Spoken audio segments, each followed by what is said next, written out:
귀에 익은 원진의 목소리가 울렸다. 현재 사소는 세 분 태사수께서 지키고 계시니 걱정하실 것 없습니다. 그리고 마교 무리들이 베푼 보잘것없는 은혜에 방장사수께서 마음 거리끼실 필요 없습니다. 더구나 만안사 보탑에서 벌어진 사건은 마교놈들이 암암리의 오랑캐 조정과 한통속이 되어 획책한 음모였지 않습니까? 그 말에 공문대사가 깜짝 놀라며 되물었다. 명교가 조정과 결탁했다니 무슨 말이오? 증거가 있소? 그러자 원진이 웃으며 답했다.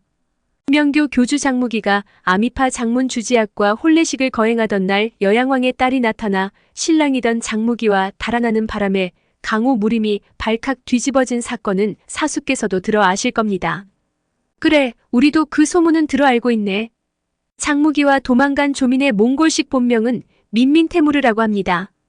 바로 방장사숙 여러분과 6대 문파 고수들을 비겁하게 중독시켜 사로잡아갔던 그 계집이지요.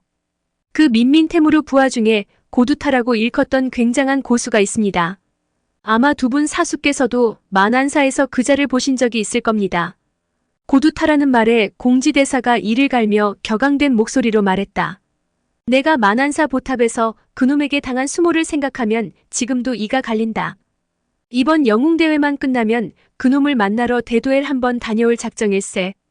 공지대사는 칼자국 투성이의 험상궂은 얼굴로 자신을 향해 냉소를 띠던 모습을 생각하면 아직도 가슴이 떨리고 이가 갈렸다. 그런 공지대사를 향해 원진이 물었다. 두 분 사수께선 그 고두타가 누군지 아십니까? 원진의 물음에 공지대사가 대꾸했다. 고두타 그놈은 박학다식한 고수였네. 워낙 여러 문파의 무학을 사용하는지라 도저히 어느 문파 출신인지 알아보지 못하겠더군. 그러자 원진이 싸늘하게 웃으며 말했다. 고두타는 바로 마교의 광명우사 범유입니다. 그 말이 떨어지기 무섭게 공문방장과 공지대사가 펄쩍 뛰다시피 놀라 이구동성으로 그게 정말이냐고 외쳐 물었다. 제가 어찌 감히 사숙 어른들을 기만하겠습니까? 아마도 이번 영웅대회에 그자도 반드시 나타날 것입니다. 그러자 공지대사가 깊은 신음을 내뱉었다. 그렇다면 장무기와 소민군주가 암암리에 결탁했다는 말이 되겠군. 그러나 공문방장은 원진과 공지와는 달리 좀 더 지켜보자며 신중론을 내세웠다. 곧이어 세 사람의 화제는 중양절 대회로 옮겨갔다. 그 중에서도 장무기의 신경을 곤두세운 것은 원진이 세운 무서운 계획이었다. 원진은 영웅대회에서 도룡도를 내걸고 여러 문파 고수들을 서로 싸우도록 안배해 그들 세력을 양패구상하도록 하자고 했다. 그렇게 된다면 소림이 무림의 패자로 우뚝 설 수 있다는 것이었다. 그러나 공문방장은 그런 원진의 계획에 또다시 신중론을 내세워 반대했다. 수많은 사상자를 만들어 무림동도에게 죄를 짓기도 싫었지만 명교처럼 막강한 세력이 그렇게 호락호락 넘어가지는 않을 듯 싶었다. 중간에서 가만히 양쪽의 의견을 듣고만 있던 공지대사는 양쪽 모두 일리가 있다고 생각했다. 그래서 그는 탁상에서 토론만 하기보다는 가장 시급한 문제부터 처리하자고 했다. 방장사형, 지금 급한 것은 어떻게 해서든지 사손에게서 도룡도의 행방을 알아내는 것입니다. 만약 영웅대회가 열리는 날까지 도룡도의 행방을 알아내지 못한다면 모처럼 우리 소림파가 주관하는 영웅대회가 실속 없이 용두사미로 끝날 위험이 있습니다. 그리 되면 우리 스스로 본파의 위신을 깎아내린 결과가 되고 말 겁니다. 공지대사의 말을 들은 공문방장이 말했다. 사제의 고견이 지당하네. 원진사질. 자넨 어떤 방법을 써서라도 사손을 설득해서 도룡도의 행방을 알아내게. 그러자 원진이 알겠다고 답하고는 정사 바깥으로 나갔다. 그것으로 소림파 순회의 밀담이 끝난 것이다. 장무기는 우산을 쓰고 북쪽을 향해 걸어가는 원진의 뒷모습을 바라봤다. 그러나 공문방장과 공지대사 그리고 원진의 무공이 워낙 높은 까닭에 폭우가 억수같이 퍼붓는 속에서도 호흡을 멈추고 움직이지 않았다. 장무기는 원진이 100여 척 앞서 나갈 때까지 느긋이 기다렸다가 조심스레 정사처마 밑을 빠져나왔다. 그러고는 발걸음 소리를 죽인 채 도둑고양이 마냥 그 뒤를 쫓기 시작했다. 장무기는 담장 모퉁이와 굵은 나무를 엄폐물 삼아 원진을 추격했는데 원진이 절간 뒷담을 뛰어넘는 걸 봤다. 그것을 본 장무기는 그제야 왜 절간 경내에서 양부 사손의 종적을 발견할 수 없었는지 이유를 깨달았다. 사손은 절간 바깥에 갇혀 있었던 것이다. 담장을 뛰어넘은 원진은 왼편에 있는 작은 산봉우리 위로 올라가기 시작했다. 장무기 역시 빠른 걸음으로 원진을 뒤쫓아갔는데 원진이 막 산봉우리를 향해 오르려는 순간 갑자기 숲풀 속에서 무언가 번뜩이는 것을 보고 황급히 발걸음을 멈췄다. 누군가 병기를 잡은 채 매복하고 있는 게 분명했다. 장무기는 즉시 몸을 숨기고 조용히 숲풀 속을 주시했다. 잠시 후 숲풀 속에서 네 사람이 나오더니 셋은 앞을 보고 하나는 뒤에서 후미를 경계하며 일제히 산봉우리 위로 치닫기 시작했다. 장무기는 조심스레 괴한들과 200척거리를 두고 뒤를 쫓았다. 앞서가는 괴한 넷의 경공 실력이 뛰어난 것으로 보아 대단한 고수임이 틀림없었다. 어둠 속에서 보니 일행 넷 가운데 하나는 여자였다. 그때 천둥 벼락이 번뜩였다. 그제야 장무기는 괴한들 가운데 두 사람을 알아보았다. 바로 골륜파 장문 하태충과 반숙한 내외였다. 그때 갑자기 원진의 웃음소리가 칠흑 같은 어둠 속에 억수같이 퍼붓는 장대비를 뚫고 산골짜기에 쩌렁쩌렁 울려 퍼졌다. 뒤이어 원진이 훌쩍 돌아서더니 질풍처럼 산 밑으로 뛰어내려왔다. 그걸 보고 장무기는 잽싸게 숲을 속으로 몸을 숨겼다. 곧 병기들이 맞부딪히는 쇳소리가 요란하게 울리기 시작했다. 맞부딪히는 금속성을 들어보건대 괴한 둘이서 원진 한 사람과 대결하고 나머지 두 명은 공격에 가담하지 않은 듯했다. 혹시나 싸움에 가담하지 않은 두 사람이 먼저 양부에게 해코지라도 할까 두려운 생각이 든 장무기는 수풀을 마구 헤쳐가며 정신없이 산봉우리를 향해 치달렸다. 그런데 뜻밖에도 산봉우리 정상은 깎아지른 듯한 높은 절벽을 뒤로하고 넓은 평지만 횡하니 펼쳐져 있을 뿐 오두막이나 감옥 같은 것은 보이지 않았다. 그저 횡한 평지 중앙에 세모꼴로 늘어선 채 하늘 높이 우뚝 치솟아오른 소나무만 세 그루 있었다. 마치 용트림하며 승천하는 신룡처럼 굳세게 뻗친 나무 가장기들의 자태가 유별나게 눈길을 잡아 끌었다. 그리고 우측에는 깊은 낭떠러지가 보였다. 장무기는 속으로 의아스러운 생각이 들었다. 이런 곳에 큰아버님이 갇혀 계시단 말인가? 그때 오른쪽 숲풀 속에서 인기척이 나더니 누군가 엎드린 자세로 기어가는 소리가 들렸다. 곧이어 반숙한의 음성이 뒤따랐다. 어서 손을 씁시다. 두 사제 실력으로 저 늙은 승려를 계속 붙잡아 놓지 못할 거예요. 그러자 하태충이 알겠다고 답하고는 허리를 펴고 벌떡 일어서더니 반숙한과 함께 소나무 세 그루를 목표로 덮쳐들었다. 장무기도 급한 마음에 얼른 숲풀 속을 거쳐 세 그루 소나무가 있는 앞쪽으로 조심스레 기어갔다. 그런데 그때 갑자기 하태충의 비명소리가 들렸다. 장무기가 머리를 쳐들고 내다보았더니 하태충은 세모꼴로 서 있는 소나무 세 그루 한복판 공터에 선 채 정신없이 장검을 휘두르며 칼춤을 추고 있었다. 어느새 누군가에게 당했는지 부상을 입은 게 분명해 보였다. 강철로 만든 장검이 뭔가를 쉴 새 없이 두드리고 있는 듯 허공에서 충돌음이 계속해서 터져나왔다. 두 눈의 내력을 끌어올려 바라보던 장무기는 저도 모르게 흠칫 놀라고 말았다. 소나무 밑 그루터기에 겨우 한 사람만 들어갈 정도로 비좁은 구멍이 하나씩 파여 있고 그 안에 늙은 승려가 한 명씩 들어앉은 채 소나귀에 시꺼먼 채찍 같은 밧줄을 들고 있었다. 그리고 그 시꺼먼 채찍을 길게 늘어뜨리고 하태충 부부에게 맹렬한 공격을 퍼붓고 있었다.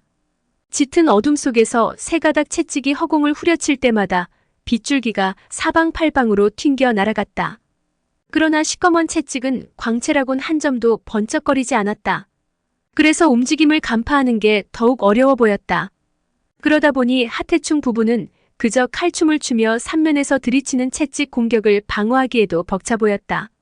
장무기는 두 눈을 휘둥그레 뜨고 저도 모르게 마른 침만 삼키고 있었다. 장무기는 문득 좀 전에 원진이 공문방장에게 사소는 세 분 태사수께서 지키고 계시니 염려할 것 없다는 말이 떠올랐다. 아마도 소나무 속에 있는 저 새 노승이 원진이 말한 그들일 것이다. 채찍질을 가할 때마다 소리 한 번 들리지 않는 것으로 보건대 채찍을 쓰는 사람의 내력이 이미 절정의 경지에 오른 것이 분명했다. 장무기는 저도 모르게 당혹스러움과 공포감이 우러나왔다. 그때 갑자기 하태충의 비명소리가 어둠 속에서 울려 퍼졌다. 채찍에 등줄기를 얻어맞은 하태충이 포위망에서 튕겨나와 털썩 고꾸라졌다. 그 모습을 보고 반숙하니 경악과 분노에 휩싸인 채 한순간 남편에게 정신이 쏠렸다. 그리고 그 찰나의 빈틈을 놓치지 않고 세 가닥 채찍이 동시에 날아와 반숙한의 상반신과 하반신을 구렁이처럼 휘말아 포위망 바깥으로 내던졌다. 때마침 원진이 골륜파고수 2명과 싸워가며 쫓기듯이 산봉우리 위로 올라왔다. 원진은 하태충 부부가 상처 입고 땅바닥에 쓰러진 채 일어나지 못하는 것을 발견하고 한 칼에 한 사람씩 찔러 죽였다. 골륜파장문 철금선생 하태충과 남편의 머리 꼭대기에 올라앉아 태상장문으로 불리며 여왕처럼 군림하던 반숙하는 원진의 칼날 아래 이렇듯 속절없이 목숨을 잃고 말았다. 사실 원진을 상대하던 골륜파 제자 2명도 뛰어난 고수였다. 그러나 애당초 원진의 상대는 아니었다. 교활하기 짝이 없는 원진은 일부러 못 이기는 척하면서 그들 2사람을 산봉우리까지 유인한 다음 새 노승이 지키고 있는 소나무 새 그루 포위망 속으로 몰아넣었다.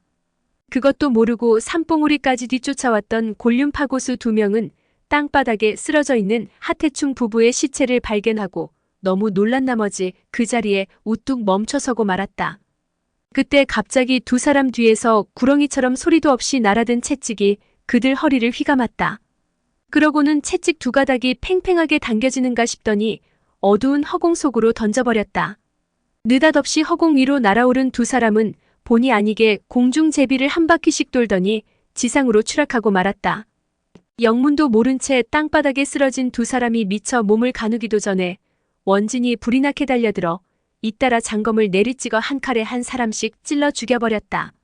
새 노승이 골륜파고수 넷을 힘 안 들이고 순식간에 죽이는 것을 본 장무기는 그만 아연실색하고 말았다. 비록 태사부 장산봉의 수준까지는 미치지 못한다 하더라도 녹장객이나 학피롱의 실력을 능가하는 경지였다. 장무기는 소림파 내부에 저런 고수들이 있는 이상 혼자 힘으로는 양부 사손을 구하기 힘들겠다 생각했다. 장무기는 수풀 속에 넙죽 엎드린 채 꼼짝달싹도 하지 못했다. 그때 원진이 발길질을 연달아 날려 하태충 부부와 2 제자의 시신을 반대편 골짜기 밑으로 걷어찼다. 계곡이 어지간히 깊었던지 시신이 떨어지고도 한참 후에야 둔탁한 소리가 들려왔다. 일세를 풍미하던 무학의 대종사가 탐욕으로 말미암아 이렇듯 비참하게 목숨을 잃다니 참으로 안타까운 일이었다. 그때 소나무 그루터기 구멍 속에서 노승이 코웃음을 치는 소리가 들려왔다. 이미 부상을 입은 자들인데 산봉우리 아래로 내쫓아버리면 그만인 것을 구태여 목숨까지 해칠 필요가 있었느냐? 그러자 원진이 변명했다. 송구하오나 방장사수께서 말씀하시기를 사손을 구하러 오는 자들은 모두 극악무도한 자들이니 손 속에 절대 인정사정을 두지 말라 이르셨습니다. 그 말을 듣고 노승이 콧방귀를 뀌더니 더는 말을 잇지 않았다. 원진이 공손하게 용건을 꺼냈다. 불초 제자가 방장사숙의 명을 받들어 3분 태사숙 어른께 문안드립니다. 아울러 거기 갇혀있는 죄수에게 몇 마디 물어볼 게 있사옵니다. 그러자 맞은편 소나무 구루터기 밑에서 비쩍 마른 목소리가 들려나왔다. 공견사질은 덕이 높고 무예가 심오해 우리 셋 모두 가장 아끼던 제자였다. 우리는 그가 소림파무학을 강호에 널리 떨치기를 기대했으나 불행히도 간악한 자의 손에 목숨을 잃고 말았다. 우리 셋은 좌관 수십 년 이래 속세에 번거로운 일을 도외시해왔으나 이번만큼은 공견사지를 위해 이 산봉우리까지 내려왔다. 그런 간악한 자는 일찌감치 단칼에 처단해버리면 그만인 것을 어찌하여 이리도 수선을 떨어가며 우리 사형제들의 수행을 방해하는 것이냐. 그러자 원진이 허리 굽혀 거듭 변명했다. 태사숙 어른의 말씀이 지당하옵니다. 하오나 방장사수께서 말씀하시기를 공견신승이 비록 저 간악한 자에게 살해당했다고는 하나 그분께서 지니신 높은 무공을 생각할 때 간적 한 놈의 힘만으로는 힘들 것이라 했습니다. 반드시 간적에게는 음모를 꾸민 일당이 있을 것이라고 하셨습니다. 그래서 그자를 이곳에 가두어 놓고 번거롭게 3분 태사숙 어른을 모셔 지키게 하신 데에는 2가지 목적이 있다 하셨습니다. 첫째는 저 간적을 여기 가두어 놓고 저들 패거리가 구출하러 오면 일망타진하는 것이고, 둘째는 죄수에게서 도룡도의 행방을 알아내 우리 소림파 손에 넣는 것입니다. 그리하여 다른 문파가 외람되게 무림지존이란 명성을 도둑질하지 못하게 만들어 1100년 동안 이어온 우리 소림파의 위상이 꺾이지 않도록 하기 위해서입니다. 듣기에 따라서는 대의명분이 뚜렷한 말이었으나 장무기는 그 말을 듣고 속으로 이를 갈았다. 원진의 말이 끝나자 노승 하나가 코웃음을 치며 사손과 얘기해보라고 허락했다. 그러자 원진이 세 그루 소나무 사이 한복판쯤 되는 곳까지 걸어가더니 진창이 된 땅바닥에 무릎을 꿇고 앉아 고개를 쳐박고 입을 열었다. 어이, 잘 생각해보았느냐? 도룡도를 감춰둔 곳만 자백하면 내 당장 너를 석방해주마. 땅바닥에 대고 말을 걸다니 장무기는 제 눈과 귀를 의심했다. 이때 갑자기 또 다른 노승이 역정을 내며 호통쳤다. 원진아, 출가한 사람은 거짓말을 해서는 안 되는 법이다. 어찌 그자를 속이려 드는 거냐? 만일 그자가 도룡도가 있는 곳을 말하면 진짜 놓아줄 셈이냐? 그러자 원진이 얼른 변명했다. 태사숙 어른께서 너그러이 양해해 주십시오. 불초 제자가 생각하옵건대 은사의 원수가 비록 깊다 하나 두 가지 목적을 저울질했을 때 그래도 우리 소림파의 위엄과 명망이 더 중요하지 않겠습니까? 이자가 도룡도를 숨긴 곳을 자백하고 우리 소림파가 그것을 얻을 수 있다면 풀어줘서 안 될 건 없다고 생각합니다. 맹세컨대 3년 후에 제가 다시 이자를 찾아내 은사의 원수를 갚겠나이다. 그러자 노승이 잠시 생각하더니 대꾸했다. 그렇다면 알겠다. 그러나 무림계에서는 무엇보다 신의를 우선해야 한다. 일단 입 밖에 낸 말은 쏟아버린 물과 같은 것이라 도로 주워 담지 못한다. 아무리 가난무도한 자에게 약속한 말이라 해도 소림제자는 신의를 잃어서는 안 되느니라 알겠느냐? 그 말을 엿듣고 있던 장무기는 속으로 감탄했다. 저들 새 노승은 무공만 탁월한 게 아니라 신의를 중히 여기는 사람들이었다. 다만 원진의 간악한 계략에 속아 진실을 깨닫지 못하는 것이 안타깝기만 했다. 노승에게 꾸지람 섞인 훈계를 듣고 나자 원진은 다시 땅바닥을 향해 말했다. 사손 이놈아, 우리 태사수거름 말씀 들었느냐? 새 어르신께서도 너를 놓아보내도 좋다고 허락하셨다. 그제야 땅속에서 목소리가 울려나왔다. 성곤, 네가 무슨 낯짝으로 찾아와서 나하고 이야기를 나누겠다는 거냐? 귀에 익은 목소리가 고막을 울리는 순간 장무기는 가슴이 크게 뒤흔들렸다. 마음 같아서는 당장 뛰쳐나가 성곤을 일격에 때려 죽이고 양부를 구하고 싶었으나 혈혈단신으로 나섰다가는 자기 목숨 하나 부지하기 어려운 상황이었다. 장무기는 주먹을 꽉 움켜쥐고 참을 수밖에 없었다. 원진과 사손의 대화는 같은 말만 되풀이했다. 결국 원진은 사손에게 사흘의 시간을 주겠으니 잘 생각해보라고 말했다. 그러면서 사흘 뒤에도 도룡도가 있는 장소를 말하지 않으면 자기가 무슨 수단을 쓸 것인지 잘 생각해보라고 했다. 마지막 경고를 던져놓은 원진이 일어서더니 새 고승 앞에 꾸벅 절을 하고 미련 없이 돌아섰다. 원진이 멀리 사라질 무렵 장무기는 갑자기 주변 기류가 이상하게 흐르는 것을 느꼈다. 깜짝 놀란 장무기가 본능적으로 땅바닥을 뒹굴면서 한쪽으로 비켜나는 순간 기다란 물체 두 가닥이 얼굴을 가로입술고 지나갔다. 사전에 아무런 조짐도 느낄 수 없었으니 그야말로 기습이었다.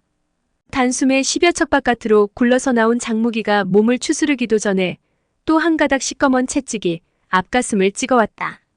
그와 동시에 등 뒤에서 좌우 양편으로 나뉜 채 구렁이처럼 두 가닥의 채찍이 날아들었다.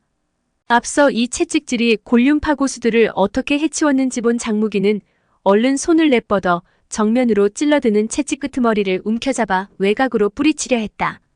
그때 갑자기 채찍이 부르르 떨리더니 엄청난 힘이 밀려왔다. 장무기는 이 엄청난 힘에 가슴을 얻어맞았다가는 갈비뼈가 모조리 부러지고 오장육부가 터져나갈 것이라 생각했다. 찰나의 순간 장무기는 남은 손으로 뒤에서 들어오던 두 가닥 채찍을 쳐냄과 동시에 건곤대나의 신공을 이용해 잡고 있던 채찍 끄트머리를 재빨리 뒤쪽으로 보내버렸다. 그러면서 두 발로 힘차게 지면을 박차고 허공으로 솟구쳐 올랐다. 고추 세운 몸이 마치 승천하는 용처럼 곧바로 하늘 위로 까마득히 솟구쳐 올랐다. 바로 그때 하늘 위에서 어둠을 뚫고 눈부신 백색 광채를 번쩍 빛내며 서너 줄기의 벼락이 한꺼번에 떨어졌다. 여기저기 벼락 맞은 나무들이 부러져 나가는 소리가 들려왔다.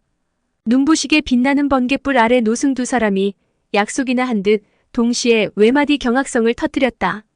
아마도 장무기의 무공에 자목경이로움을 느낀 모양이었다.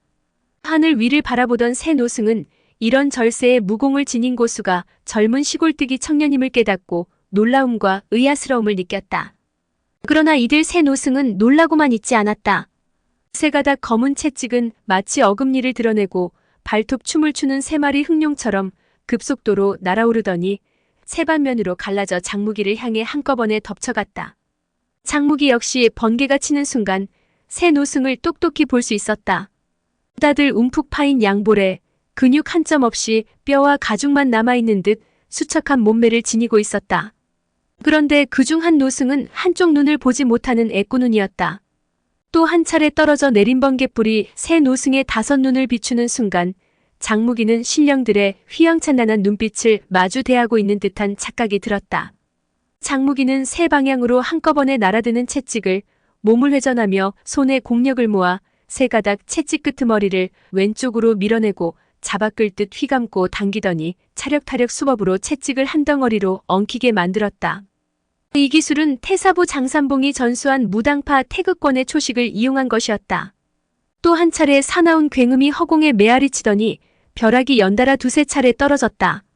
그야말로 천지가 개벽하듯 무시무시한 뇌성병력의 위험에 가슴이 떨리다 못해 혼백마저 뒤흔들릴 지경이었다. 천둥벼락이 무섭게 때리는 허공에서 장무기는 공중제비를 한 바퀴 돌더니 왼발로 소나무 가지 끄트머리를 올가감기 무섭게 재빨리 그 가지 위에 안정된 자세로 올라섰다. 또다시 뇌성병력이 그칠 새 없이 울리는 와중에 낭낭한 목소리가 자연의 굉음을 누르고 힘차게 울려 퍼졌다. 불초읍의 명교 교주 장무기가 세 분 고승께 문안드립니다. 오늘의 영상은 여기까지입니다. 영상이 도움이 되셨다면 구독과 좋아요, 알람 설정 부탁드립니다.